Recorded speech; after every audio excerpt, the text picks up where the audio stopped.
Hello friends, most welcome in my channel RSSI strategy. तो friends, आप किस प्रकार रणनीति बनाएं, यह इसी को समर्पित चैनल है। और आप कौन सी गलतियां ना करें, यह जानना आपके लिए बहुत जरूरी है। तो मैंने 5 RS के एग्जाम दिए, उसमें मैं फेल रहा। एक एग्जाम्स में मैं सफल रहा और RS में इंस्पेक्टर पद पर चयन हुआ, सबॉर्डिनेट यानी अलाइड सर्विस में।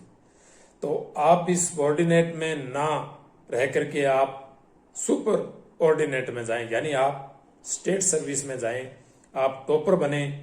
तो तभी बनेंगे जब आप कुछ गलतियां नहीं करोगे। तो मैंने 5 एग्जाम्स मिस किए, यानी RAS के 5 एग्जाम्स में कभी प्री में रह गया, कभी मेंस में रह गया, कभी इंटरव्यू में। तो मैंने कौन सी गलतियां की वो मैं आपको बता रहा हूं, ताकि वह गलतियां आप बिल्कुल ना करें।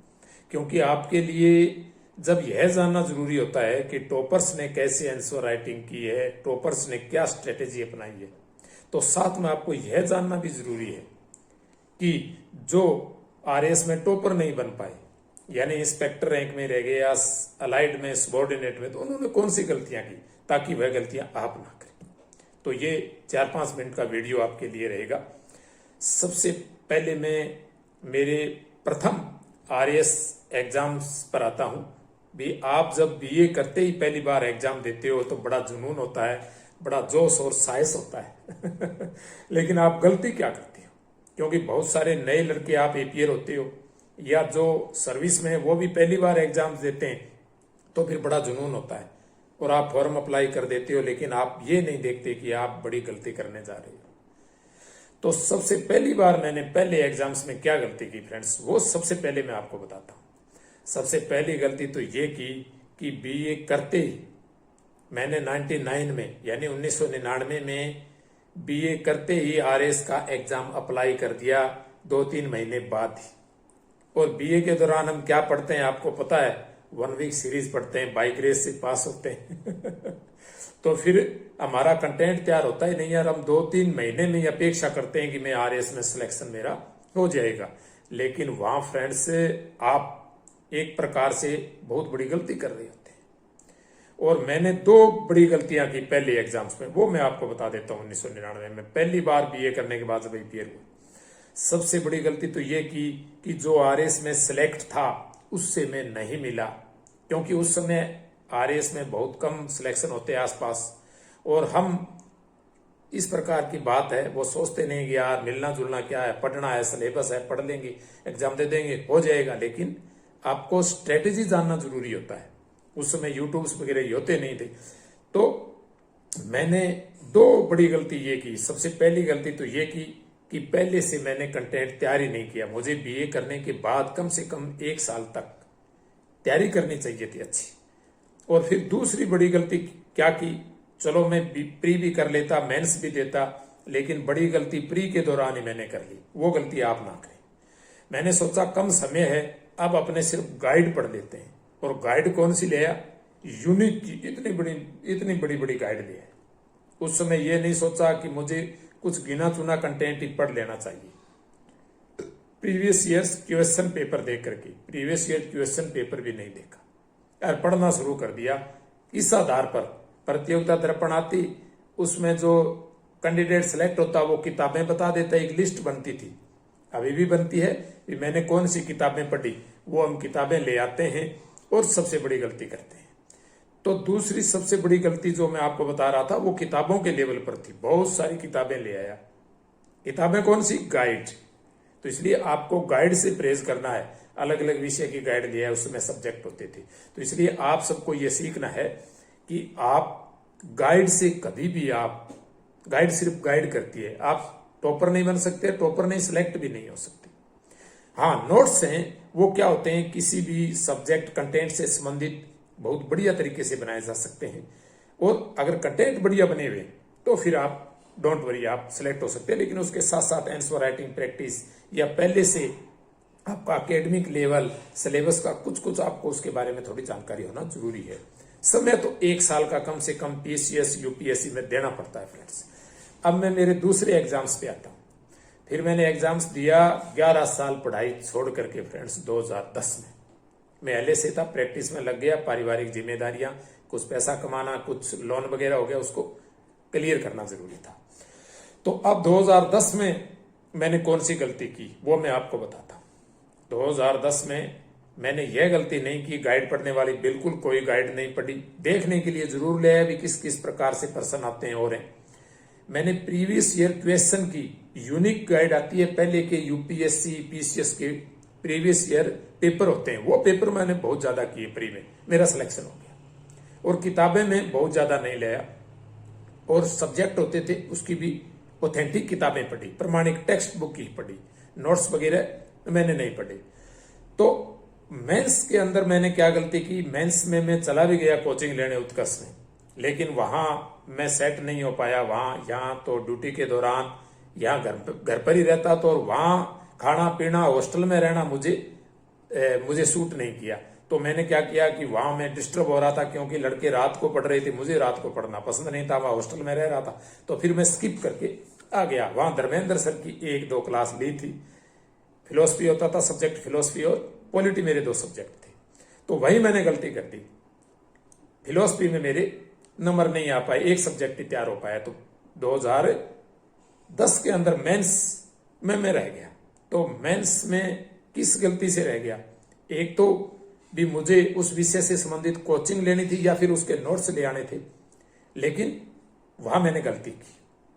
और एक गलती मैंने ये भी की भी, आंसर राइटिंग का अभ्यास बिल्कुल नहीं किया। मैंने सोचा लिख देंगे यार, ऐसी कोई बात ही नहीं है। तो फिर मेंस में रह गया। अब दोबारा फिर 2011 में वैकेंसी नहीं आई, 2012 में वैकेंसी आई। 2012 में आरएएस का प्री मेरा क्लियर हो गया, क्योंकि वही 2010 वाला प्री का वही शेड्यूल अपनाया, ज्यादा से ज्यादा पेपर पीवाईक्यू किए मैंने हल, और निश्चित पुस्तकें पढ़ी सब्जेक्ट से संबंधित, और मैंने एसोसिएट करके चीजों को अलग अलग घटनाओं से जोड़ करके पढ़ा, ताकि रिवीजन कम से कम करना पड़े।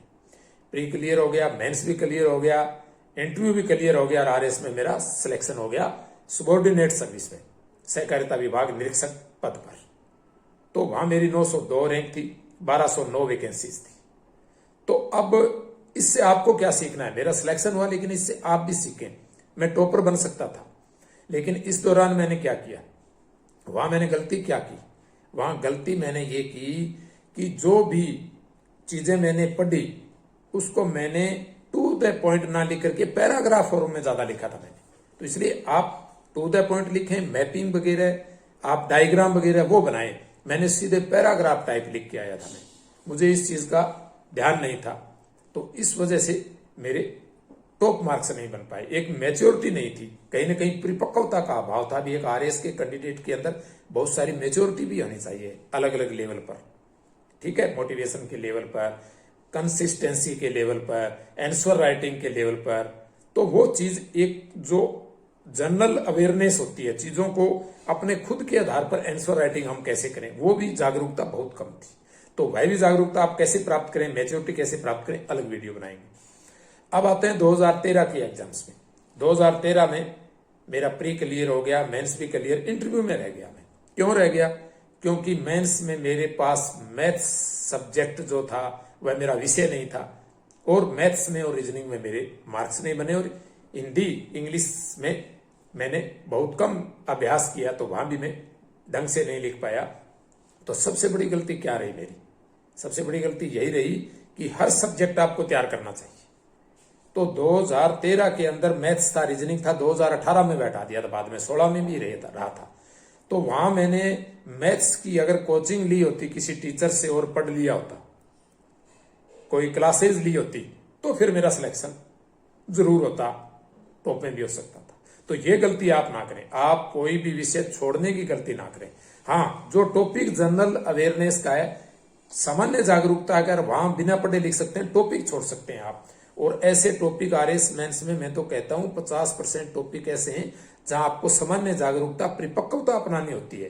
हालांकि उसके संबंध में आप कुछ चीजें, कीवर्ड्स आप जरूर देखें, उसके कुछ आंसर राइटिंग वगैरह, कुछ नोट्स वगैरह, इस पे भी मैं अलग से वीडियो आपको बनाऊंगा। अभी आप जनरल अवेयरनेस से, कीवर्ड्स से आप किस प्रकार उत्तर दे सकते हैं प्रत्येक प्रश्न का, चाहे वह आपको नहीं आ रहा हो, लेकिन उस पर आप लिख सकते हो।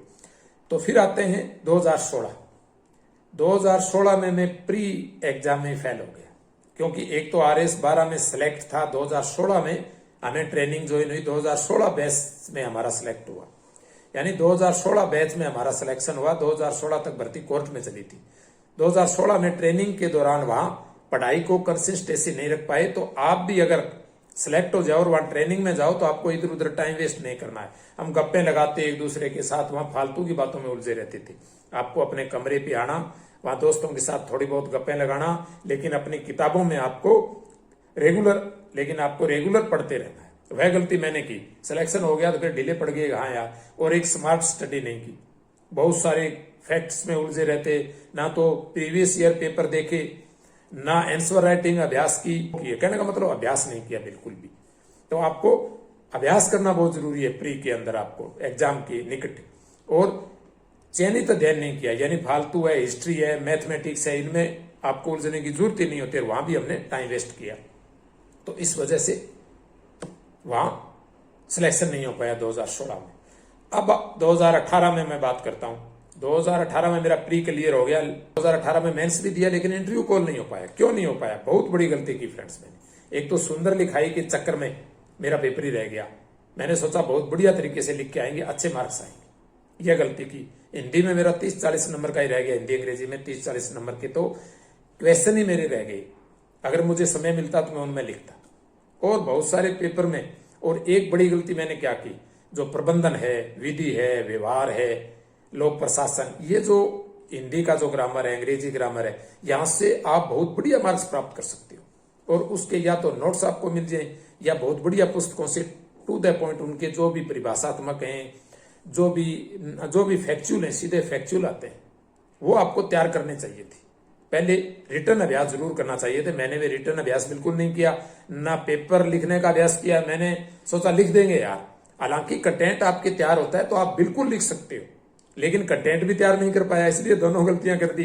आंसर राइटिंग का एक फायदा आपको ये भी रहता है, साथ साथ आपका कंटेंट भी तैयार होता है। लेकिन मेन चीज ये नहीं है फ्रेंड्स कि आप आंसर राइटिंग करते रहे, आपका कंटेंट भी साथ साथ तैयार होना चाहिए। आंसर राइटिंग का 1 या 1.5 घंटा आप टाइम दो। तो ये मेरी जर्नी रही फ्रेंड्स। 2018 मेंस में 321 मार्क्स बने, 343 वाला इंटरव्यू कॉल था।